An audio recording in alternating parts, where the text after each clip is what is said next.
Everyone, welcome to my review of Belch. Yes, my review of Kill What Kill episode 10. I want to know more.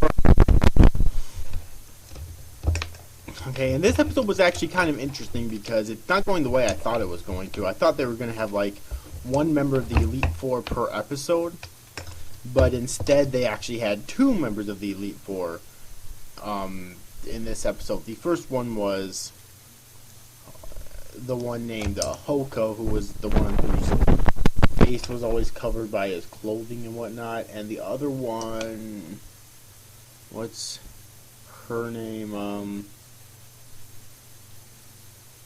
Her name is Nanan. Or Nanan, yeah, Nanan. Alright, she's the... And we actually get both of their backstories of how they became part of the Elite Four in this episode as well. So, a lot happened in this episode. I guess they're kind of trying to blow through the Elite Four, which is surprising because this series is going to be 20-some episodes long, like 24, 26, something like that. So it's going to be fairly lengthy. Alright, but anyways, Hoka uses his 3-star Goku uniform probe regalia to analyze Ryuko's fighting abilities and anticipate her movements. When Ryuko counteracts this by fighting haphazardly, Hoka resorts to choking himself and fighting her while invisible. Or cloaking himself and fighting her while invisible. Ryuko counters again by expanding and draping Senketsu's eyes across the battle arena, leaving him unable to evade, unwilling to lose the data he has gathered on Senketsu during their fight. Hoka forfeits the match before Ryuko can destroy his uniform.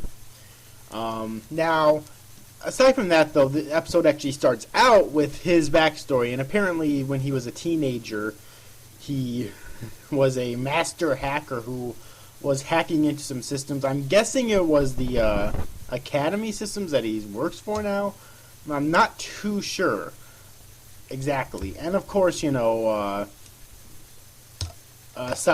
ended up discovering him, and before her men killed him, she ended up recruiting him into the academy. And of course, later on, somewhere down the line, not exactly too sure when, though, he ended up becoming a member of the Elite Four with his 3-star Goku uniform. Alright.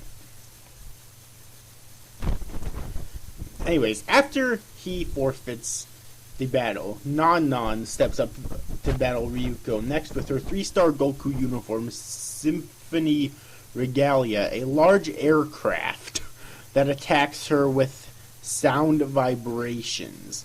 And before their battle actually begins, we get a brief flashback showing Nanan's relationship with Satsuki, and Nanan's a lot older than she looks because apparently she and Satsuki were actually childhood best friends. Alright, so I'm guessing that either Satsuki will be kinder to a loss from Nanan than the others because they were childhood friends, or she's just a worthless bitch of a villain who would take away Nanan's 3-star Goku uniform as well, or kill her if need be. Either way, though, it's kind of interesting that they were childhood friends.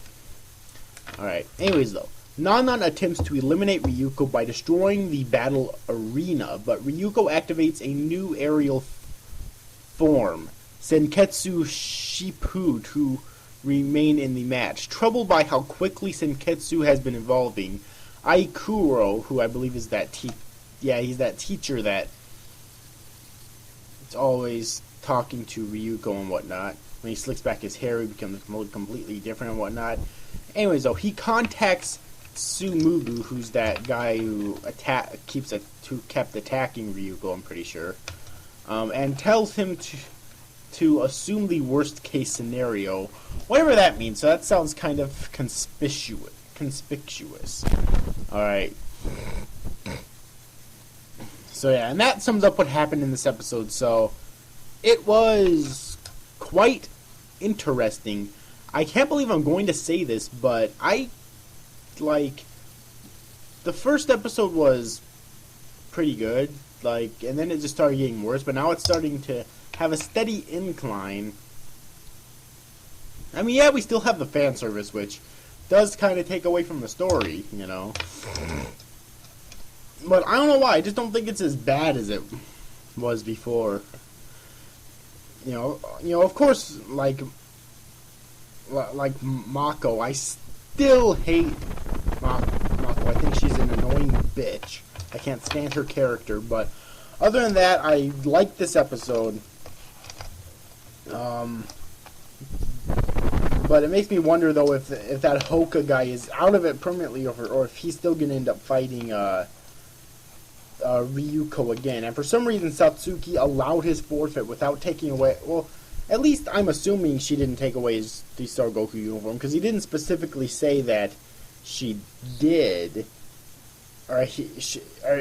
No one specifically said that she did, but when he was observing her match, Ryuko's match with Nan, he wasn't in it. He was just in regular clothing, so that looked like a regular uniform. So, you know, it's that's kind of conspicuous or kind of a mystery at the moment. But other than that, I did enjoy this episode. It wasn't great, but it's a step up from what the series used to be, that's for sure.